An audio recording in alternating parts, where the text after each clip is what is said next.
Now is a good time to stop and talk about the process. Got the first tube fit. Pretty decent fit up.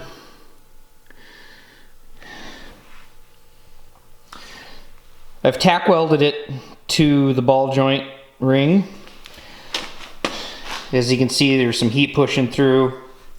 That's normal. This ring is going to distort. Doesn't matter what you do, it's gonna get oblong and not around. And it doesn't matter because the ball joint housing itself is way stronger than what that little ring is, and it'll distort it back into round without affecting the ball joint. I've run into this before where I was really worried about that, and even after just bolting the ball joint in, it may take a little more force because you got an out around hole. Well, once it's in there, ball joint still moves free, so that's not an issue. What I have run into before is that if I was to tack this up here now, and then add the second bar and tack that, and then do a cross support in here and weld that, these are gonna pull together. So what's gonna happen here, I'm gonna do it this way, is this has got just a little bit of tension on it, which is good. I wanna keep that fit up. I'm gonna do the same on the next bar down to here, get that tacked, and then I'm gonna make as tight of a fit crossbar as I can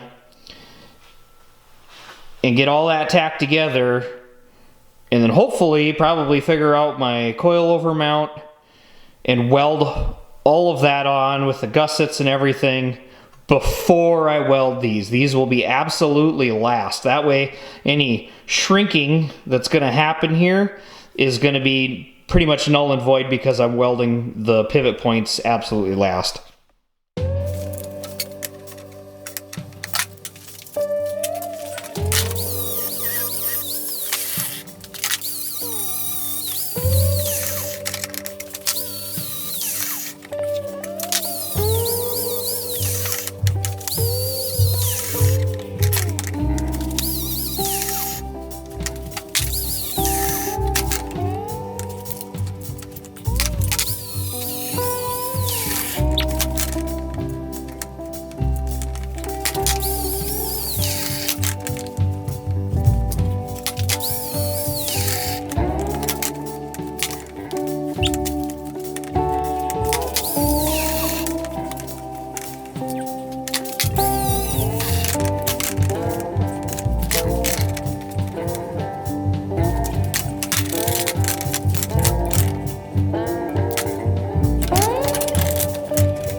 So at this point, I kind of want to weld all of the joints except for the pivots before moving forward with the coilover mount, and I don't even know if I'm going to do the sway bar mount right away. Because that'll be off the bottom. We probably won't even do that till everything's on the car and in position, sort of a thing. I want to put the coilover mount right over the top of this tube. Pivot point's going to be right around where the junction's at here. I want to make a plate that comes back a little bit and then extends up and maybe even overlaps a little bit here in the front. Same thing on the back side. This is the right width because the coilovers I'll be running will have 1.25 inches wide. So I just need them to be vertical, and I need to be 1 inch above the top so there's plenty of clearance. And those are going to basically kind of try to wrap around this a little bit. Actually, this outside one would be a great one to use as a gusset too, so it could wrap over the top and then come forward and then bend and cap in this. I'll have to cut some cardboard to kind of figure out that design.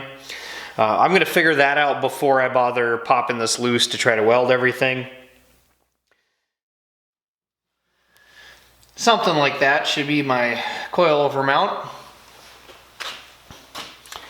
It'll be a lot easier to work with once it's solid metal. And then I can line these up and drill it so that the holes are nice and lined up by pairing them together. Like so. I can drill them. That way they know they're going to be lined up, and then be able to bolt them together and then kind of fit these. Then this will make a nice gusset out here. Add a bunch of strength, then we'll be about 50% of the way around this ball joint. And then we'll be able to put a little plate, top plate, to box it all in here.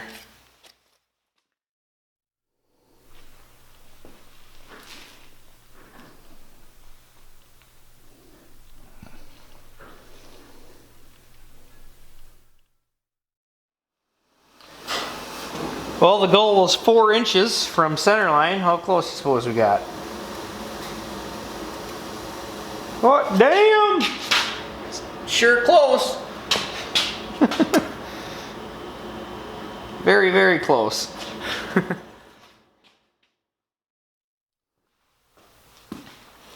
First gusset on here. Sits in place super nice. I like that.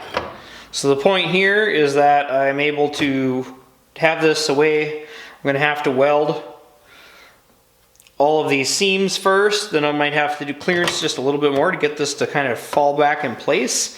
And then I'll weld all of the seams around here. And then we'll have a nice strong mount. We'll be reinforcing the ball joint area out here. Probably add a gusset on the bottom as well. However, I won't be able to do that until all of this is pulled free. But with this gusset sitting here nice, I should be able to weld as much as I can, or need to rather, just what I need to, with everything here in place. Put this on, tack it some more, and then pull the whole arm free, weld everything, and I can get that bottom side gusset made afterwards. At which point then we'll set it back down here. I know the ball joint just touches up against here. We'll be able to push it tight to our pivots on the back. After the arm is fully welded, and then these will be the last pieces to weld on. So I switched my TIG over so that I can use a gas lens and have quite a bit of stick out on the tungsten. I also go to a 1/8 inch tungsten when I'm doing control arms. Just the bigger, thicker tungsten seems to hold up a lot better where you ain't gonna grind it as much. Got everything cleaned off. I just need to weld the inside seam here up over the top, and then same thing down here on the cup, and then I can add that gusset.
This thing hasn't even completely cooled down, and you can already see the effects of the welding. You know, the cup is now up off the table a bit there. I mean, it's touching at the back, but basically the extra welding along the top versus the bottom has made this angle up more. Some of that might go back after you put the gusset on the bottom, and we still have to add the sway bar, torsion bar mounts. But the big one about why I was waiting on these pivot points is we were centered pretty good in each one, and now we're at the very inside edge on both.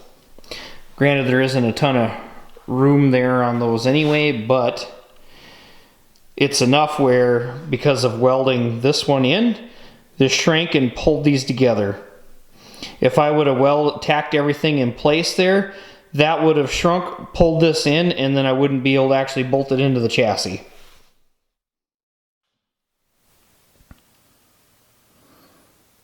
Been a couple days. Probably should have got stitches. Oh well.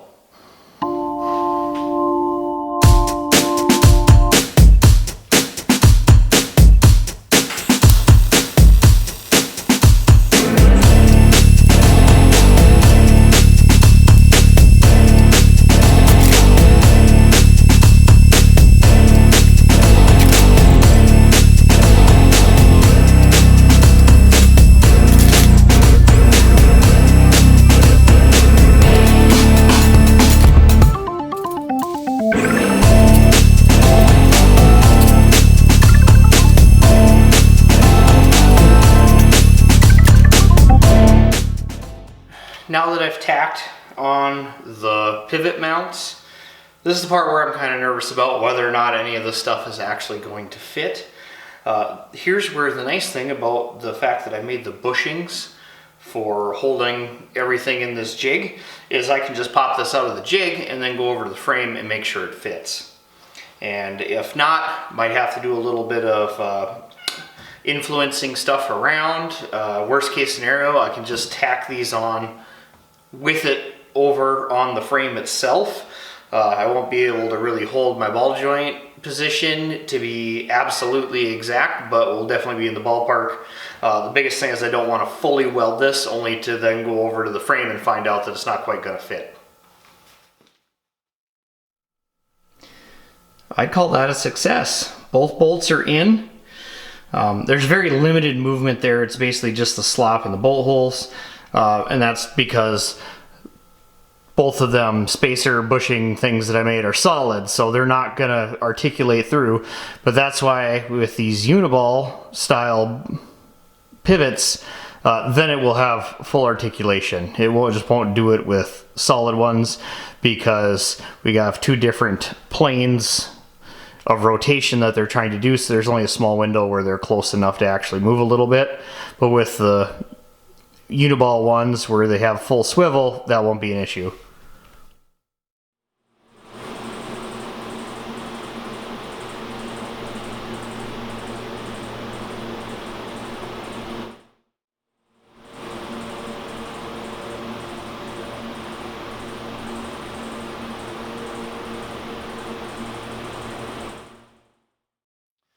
They're not done yet. I still got to do the gusset plate on the bottom, and we're going to need a linkage arm for the torsion bar, sway bar, whatever you want to call it, off the bottom here. However, I'm just spray painting it for now because I'd rather do it while it's warm. The paint will stick better, and I'm going to want to assemble the bushings here for being able to work the pivots so we can continue with mock-up.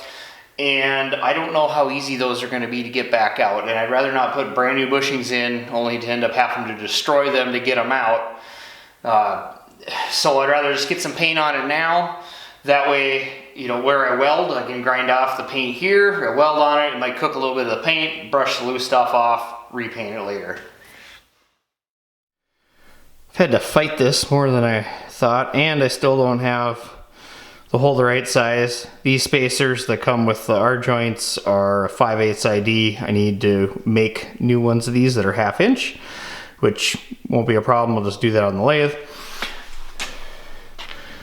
They're difficult because these pieces, I got this Delrin sleeve on them. Well, when they press into the housing, they're super tight. Plus we welded on these housings, so I'm sure they're not round anymore, so it's kind of got to wear in. And it says as much, you know.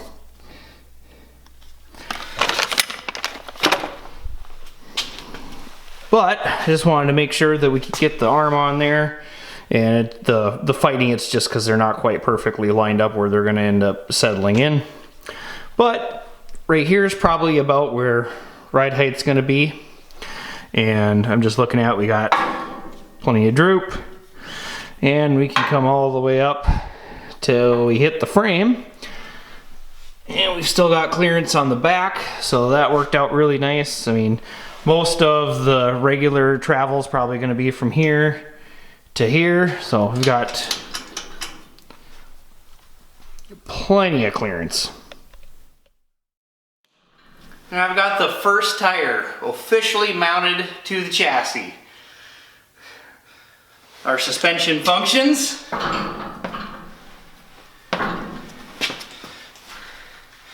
And you can see the steering angle we'll be going for is quite good. It's actually a lot more than I had on the other car. You know, it actually looks, I mean, I got more angle available to the front here than I do the rear. And part of that's just due to the caster. It puts this upper arm closer to the barrel to the back, because this seems like we have a ton of clearance.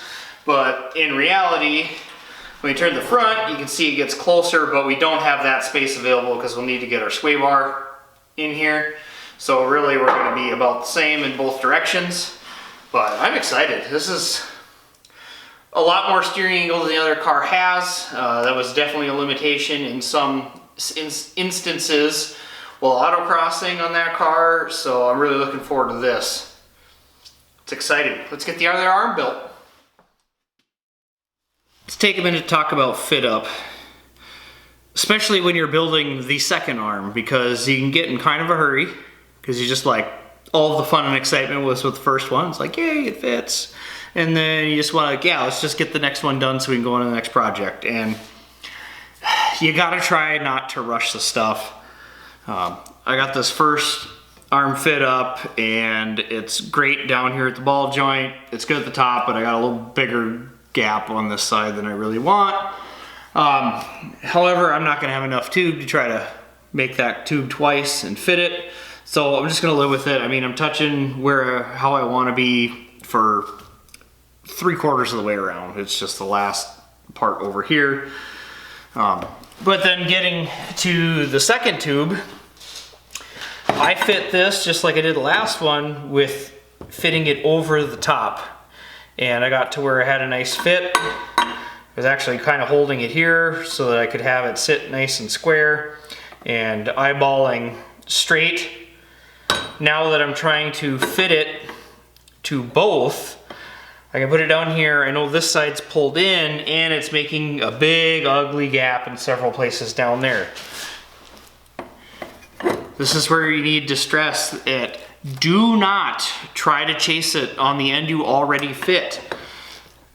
Only do it on the end you haven't fit, because you need to remember that this got fit to the tube in a nice way, and it will line up with that because I can slide it along this tube and it stays fitting nice the whole time. So if I go here and I'm trying to fit this up and say I get this one fit real nice and then I decide that that's the one that needs to change, no, because now I'm going to end up screwing it all up, because by the time that this one fits in, this one won't again. So as long as I leave this end the same and only continue to cut off of this end, it will eventually pull into nice and straight where I'm going to have a good fit up on both sides.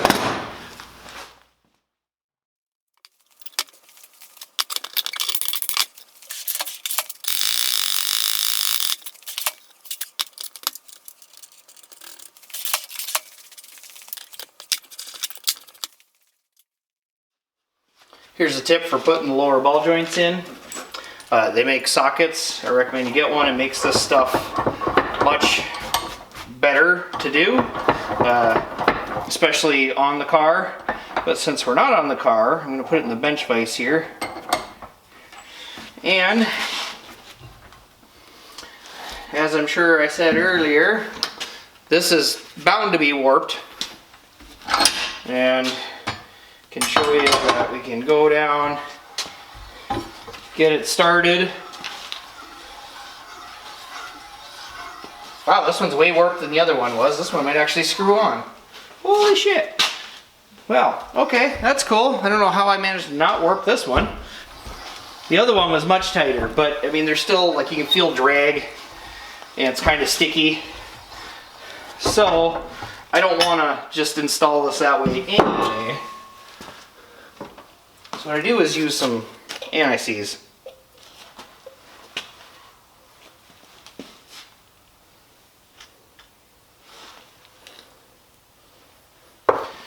Put it on both the ball joint and the arm.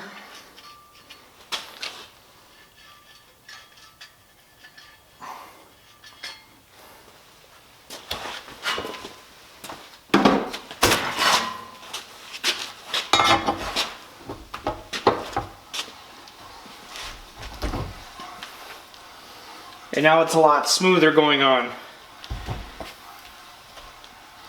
And the other one there, I basically could only run it down halfway and it'd jam right up. But when I put the anti-seize on there, it could get almost all the way down, and then it gets tight, we'll just tighten it up.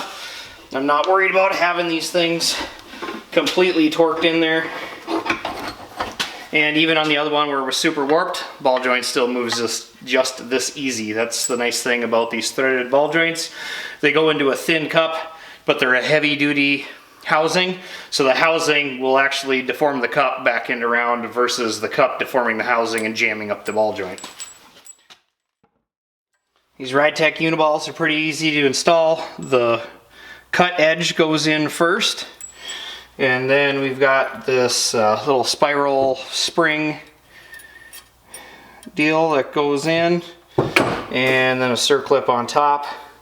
This is supposed to be acting as like a self-adjuster kind of a thing to keep tension on it so that it has like some wear durability built into the bushing, which is pretty cool. This side also went in a lot easier than the other control arm. I don't know if I must have done a better job with welding and not having it warp so much. Probably because I welded it faster. I just, once I started, I kept going kind of a thing.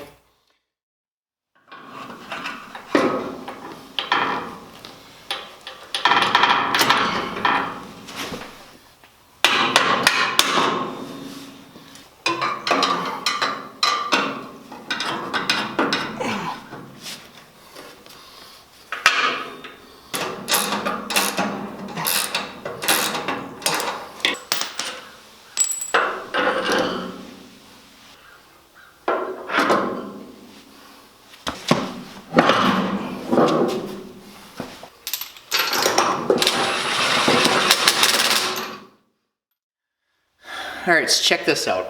I've never used one of these faceplates before, but this type of job is exactly what they're made for. I got these cheap wheel spacers. I don't know. We're using them to make sure that we can put some wheels on the car and continue moving along. Whether or not I run them in the end, I don't know. But they're made for a regular like 1/2 inch or 12mm style lug. Those are 5/8 on that rear end, so we need to open up the holes like I did on this one in order to be able to get a socket in there and some lug nuts. Also modified some regular grade 8 nuts into lug nuts. I don't know if I really recommend this, but it's close enough for something to continue along with mock-up. And the regular like double end race car lug nuts are just way too tall to be able to sit inside of this and not interfere with the wheel. This faceplate, is used to bolt something on off center so that you can machine an on center item. So what I'm doing here is I used this pin in the tailstock as an alignment tool. So if I'm going to want to machine this one next, I just got some wheel studs here that happen to be the right size to pass through. So I'm going to come up using that to make my alignment, and now everything's kind of held in place. I had to drill this hole because it didn't line up with another slot, and I'm using a washer on the lug nuts that came with it in order to make sure that the fact that it's not perfectly centered doesn't influence the position of where I'm machining. The other one does fit in the slot. I just got a little bit of a flat cut on it so that it doesn't like lock into place. It slides around a little bit.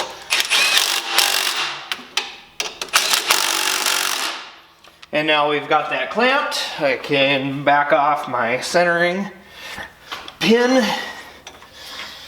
And now, when we go to turn it on, I know it's not going to be perfect, but it'll be close enough for just making clearance, because that's all we're doing. We've got a bore we can cut.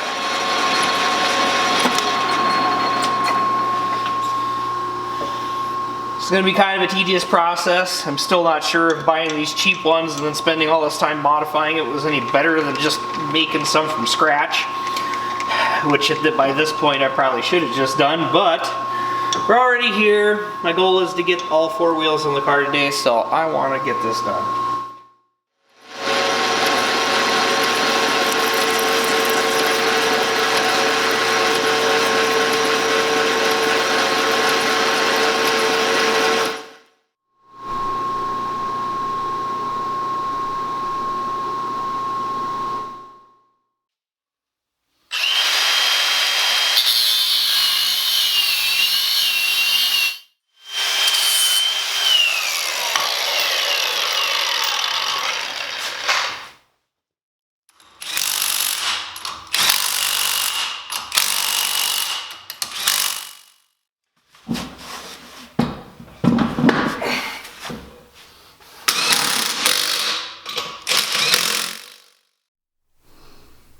Hell yeah!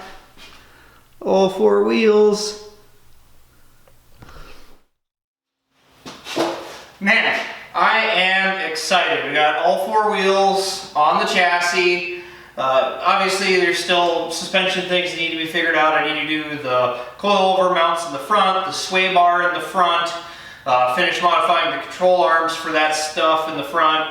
And we got to do the upper link for the back, but like, this is cool. Like, all the wheels are on this thing. Like, it's really starting to look like something. Freaking awesome.